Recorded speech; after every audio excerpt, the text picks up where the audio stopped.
Antoine aux sources.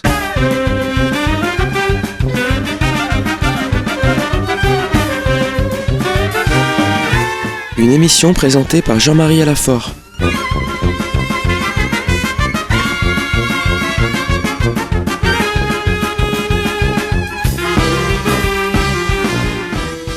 Tout a commencé à Jérusalem, la ville des prophètes et de la rédemption, où le Christ est mort pour rassembler dans l'unité les enfants de Dieu dispersés. En elle, tout homme est né, dit le psalmiste. En elle, tout chrétien y trouve ses racines et y découvre la richesse des traditions et des rites des églises qui la composent. L'esprit de la Pentecôte ne cesse de souffler depuis Jérusalem. La ville sainte se révèle être la mère de toutes les églises. Jérusalem, la cité du grand roi, ouvre ses richesses pour ceux qui savent écouter. Dans le cadre de notre série d'émissions sur les rois d'Israël, nous poursuivons cette semaine notre lecture du premier livre des rois et nous allons évoquer le très beau texte de la visite de la reine de Saba chez le roi Salomon qui vient découvrir sa sagesse.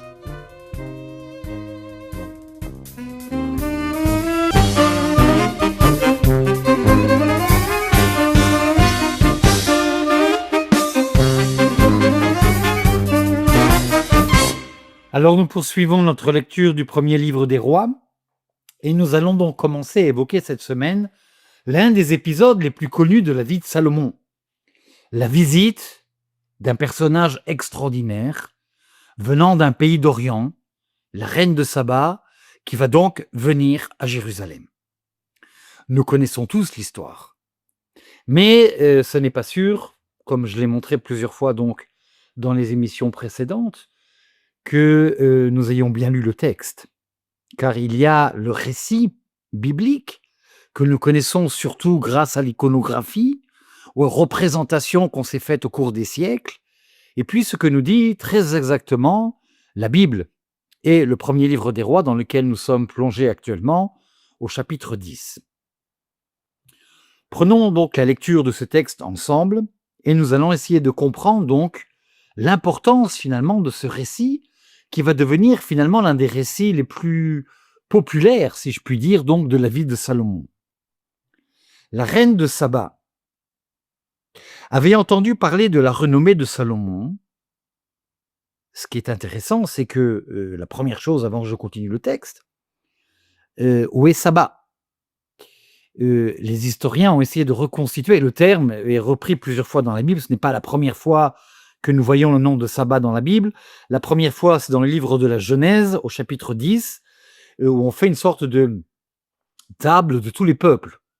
Et on présente donc les différentes régions du monde et la dispersion finalement dans le monde connu de l'époque des différents peuples. Et nous avons donc en Orient ce terme qui est utilisé donc Saba, à côté de Oval, Avimaël, Ophir, Yoav, tous ces noms que nous connaissons donc dans le livre de la Genèse. C'est donc la deuxième fois que nous voyons donc ce terme de Saba.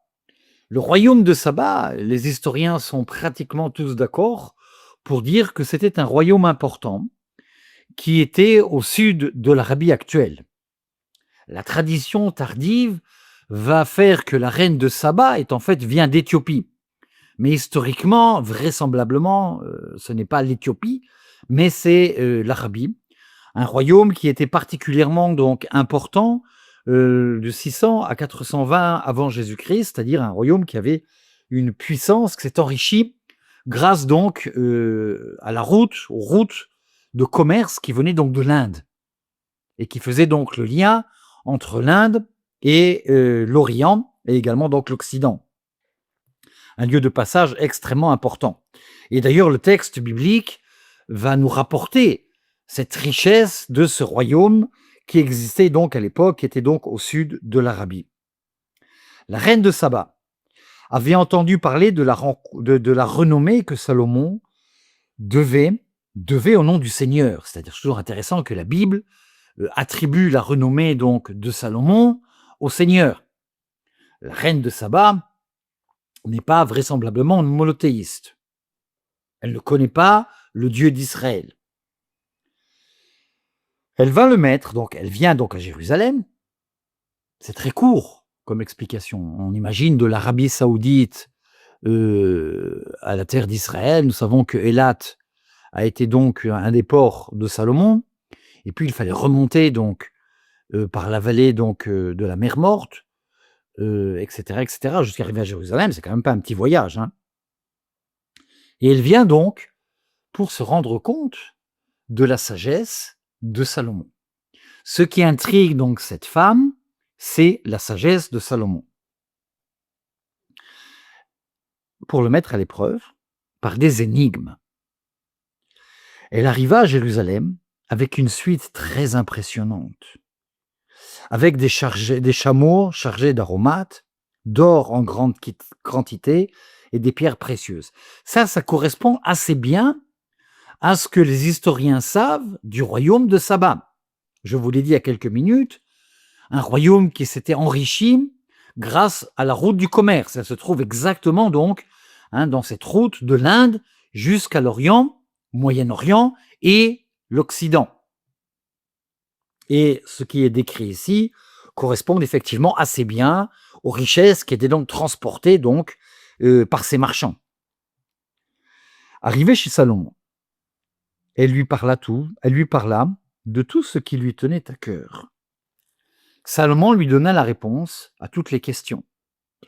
Aucune question ne fut obscure que le roi ne put donner réponse. Ce qui aurait été intéressant pour nous, c'est de savoir quelles sont les énigmes que la reine de Saba a posées à Salomon. Mais le texte ne nous le dit pas. Ce qui nous laisse un peu sur notre faim. Elle a posé énormément de questions à Salomon, et Salomon lui a toujours répondu avec sagesse. On aurait quand même bien aimé savoir de quelle question s'agit-il, et surtout, on aurait surtout aimé savoir quelle est la réponse de Salomon. Mais le texte ne nous le dit pas. Une chose est sûre, c'est qu'il donne donc la bonne réponse que la reine voulait entendre. La reine de Saba vit toute la sagesse de Salomon, la maison qu'il avait bâtie, la nourriture de sa table, le logement de ses serviteurs, la qualité de ses domestiques. Donc on voit ici, j'ai envie de dire, aujourd'hui on dirait la classe noble, la noblesse. On va à Buckingham Palace, on s'attend donc à voir un service digne d'une famille royale.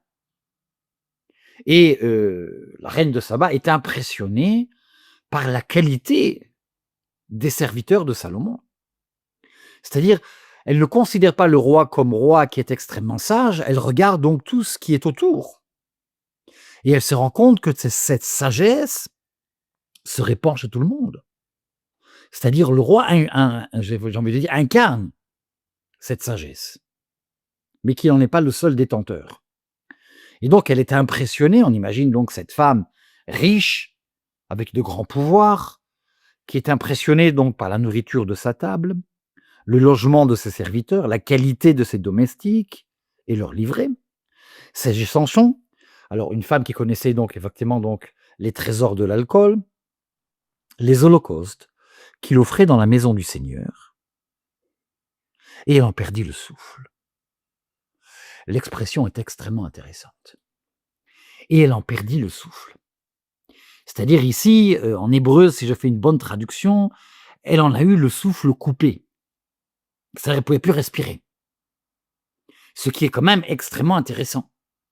C'est-à-dire une femme d'Arabie qui a l'habitude de vivre dans l'opulence, dans les richesses, vu ce qu'elle a apporté à Jérusalem, c'est évident, et est impressionnée, encore plus impressionnée par ce qu'elle voit. Est-ce que la reine de Saba, on ne le saura jamais, avait été en Égypte avant? Vraisemblablement, le grand royaume de l'époque, c'est le roi, les pharaons. Elle ne semble avoir été beaucoup moins impressionnée. Ou les autres royaumes donc qui se trouvaient sur son chemin quand elle est arrivée donc à Jérusalem. Et le texte biblique ici nous dit, elle en a eu le couple soufflé, elle peut plus respirer en d'autres termes. Le terme utilisé ici, c'est souffle, c'est roar, ce qui est aussi l'esprit.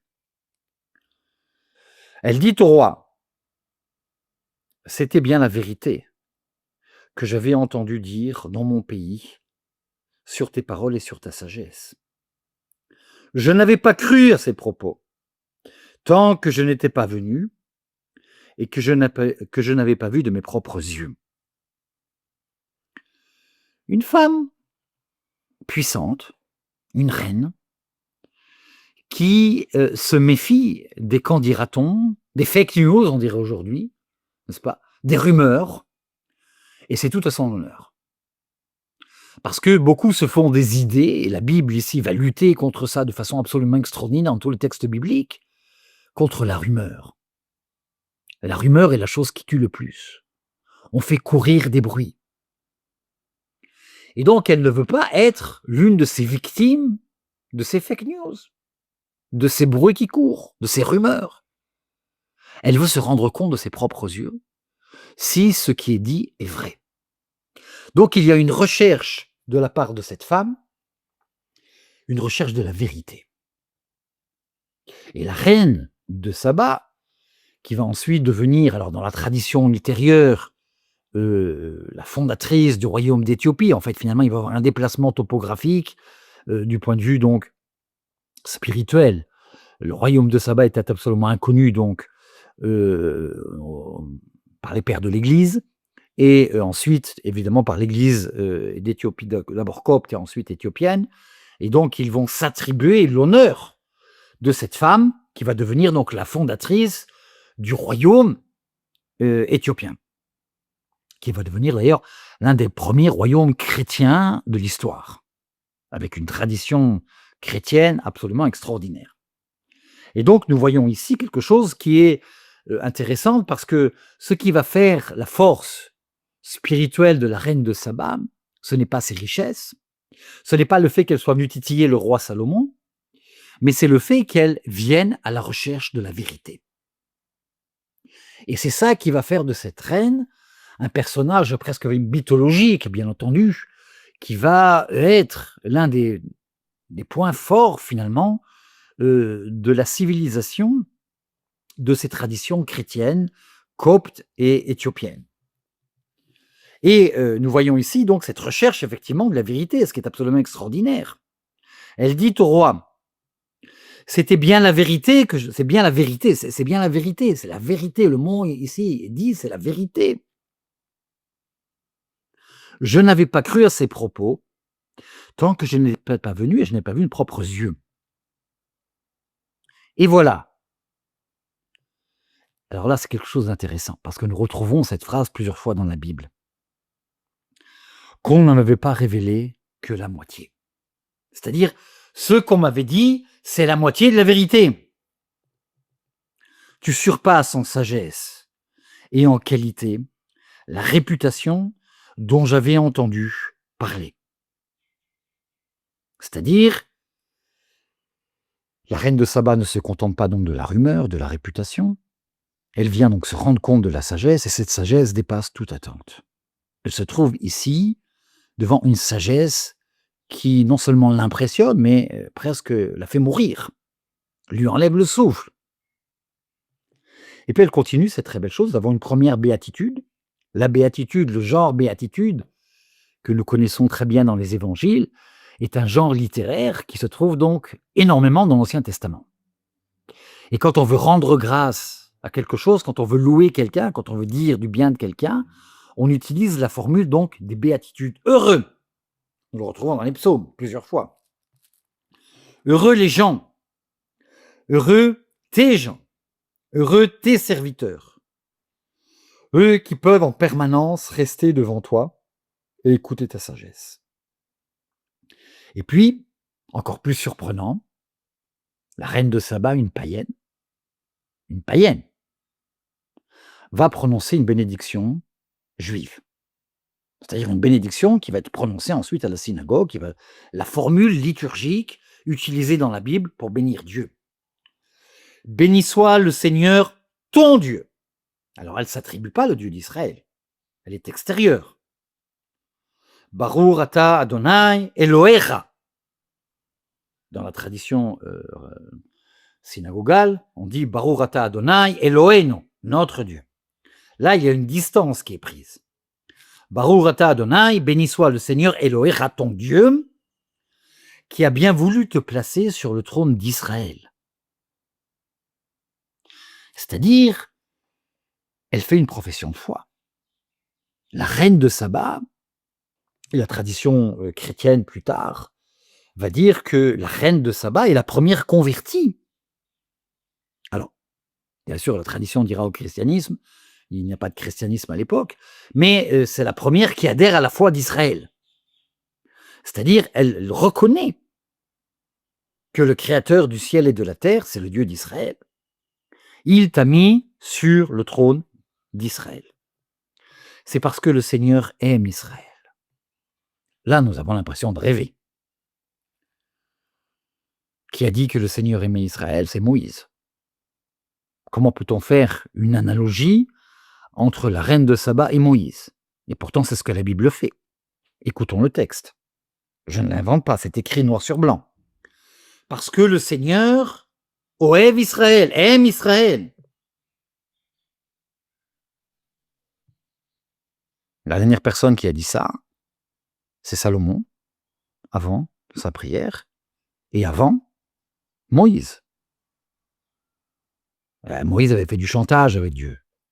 Nous reprendrons ça la semaine prochaine, nous commencerons une petite série d'émissions sur le carême, et nous verrons comment est-ce que Moïse, très fin, va incliner le cœur de Dieu vers le pardon pour Israël. Dieu aime Israël.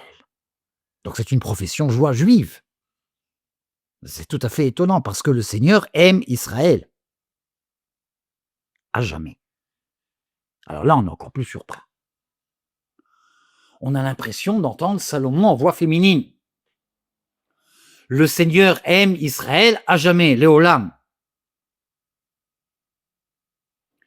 Est-ce que nous savons lire le texte? C'est une véritable question que je me pose toujours. Comment un chrétien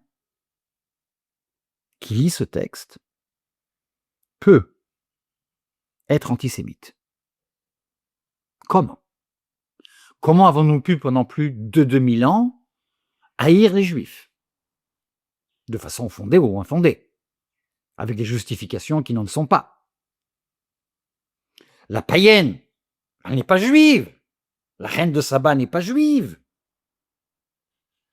Affirme cette chose qui est écrite noir sur blanc. Le Seigneur aime Israël à jamais. À jamais. Sans condition. Paul reprendra, nous l'avons évoqué dans les émissions précédentes, ce thème-là dans l'Épître aux Romains. Les dons de Dieu sont irrévocables. Un point, c'est tout. Ce que Dieu a donné, il ne le reprend pas. Parce que le Seigneur aime à jamais Israël, qu'il a établi roi pour exercer le droit et la justice. Elle était impressionnée par non seulement les serviteurs, mais par comment est-ce que Salomon a organisé son royaume. Je vous l'avais dit plusieurs fois, dans le texte biblique, on voit que Salomon n'est pas un dictateur, c'est absolument l'inverse. C'est quelqu'un qui a su déléguer à énormément de personnes pour que son pays fonctionne en préfecture, en province, en municipalité, on dirait aujourd'hui, c'est-à-dire un véritable réseau de pouvoir, d'organisation du pouvoir, qui n'est pas relié à lui-même. C'est la grande sagesse de Salomon. Déjà Moïse avait appliqué donc cette sagesse du gouvernement sous l'impulsion donc de son beau-père Jéthro, qui lui avait dit: tu peux pas porter ce peuple tout seul, il faut que tu nommes donc des conseillers, il faut que tu nommes donc des chefs de groupe, il faut que tu nommes donc des parlementaires, des gens qui jugent à ta place. Tu peux pas exercer, tu peux pas être, si vous voulez, un dictateur, c'est pas possible. Et donc Salomon va reprendre finalement cette même structure juridique que nous connaissons donc dans la Torah et particulièrement dans le livre de Deutéronome. Elle donna au roi 120 talents d'alors. C'est une somme absolument considérable. C'est impossible à calculer. Des aromates en très grande quantité et des pierres précieuses. Il n'arriva plus jamais autant d'aromates. Il n'arriva plus jamais en Israël, dans ce pays, autant d'aromates qu'on a donné la reine de Saba au roi Salomon. là, on a un texte court, mais qui nous montre finalement que cet épisode, qui est tous connu, euh, nous rappelle donc des vérités fondamentales. C'est que, et nous l'avons déjà évoqué parce que c'est une des choses fondamentales de la pensée religieuse du royaume de Salomon, le Dieu d'Israël est un Dieu universel. Et la reine de Saba le reconnaît. C'est le Dieu d'Israël. Le Dieu d'Israël n'est pas seulement le Dieu des Juifs. Le Dieu d'Israël n'est pas seulement le Dieu des chrétiens. Le Dieu d'Israël est le Dieu de tous.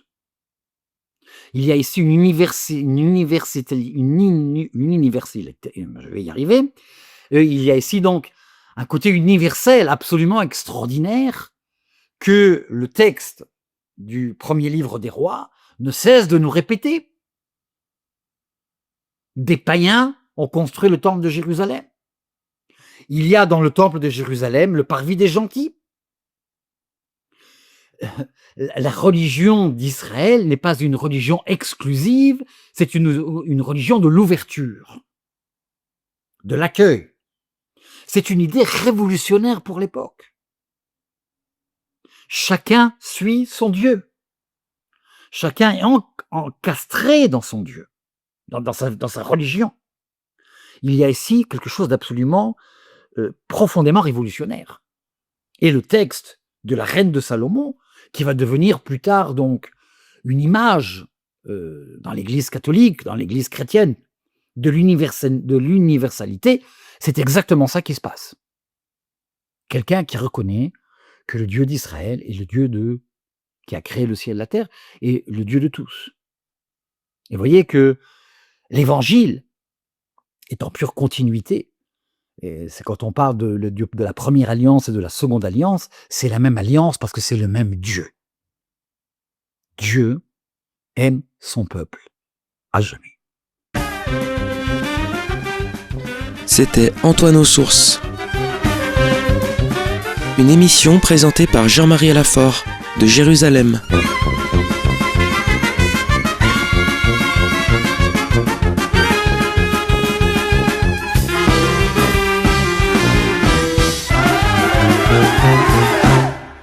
Dans le cadre de notre série d'émissions sur les rois d'Israël, nous avons poursuivi cette semaine notre lecture du premier livre des rois et évoqué le très beau texte de la visite de la reine de Saba, cette reine venue d'Orient, pour découvrir et admirer la sagesse du roi Salomon.